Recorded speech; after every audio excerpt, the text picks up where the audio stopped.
Have you see the holes on the disc brake? What is the reason behind it? Why the holes are created in the disc brake? What is the purpose behind it? We are talking about it in this video. The basic reason of providing holes is very simple: to transfer the heat in the environment. That is the main purpose behind the holes.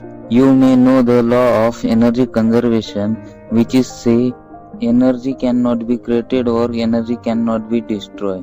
It can be only convert one form to another form. Bike in the running condition have rotating energy. To stop the rotating energy, it has to convert in another energy.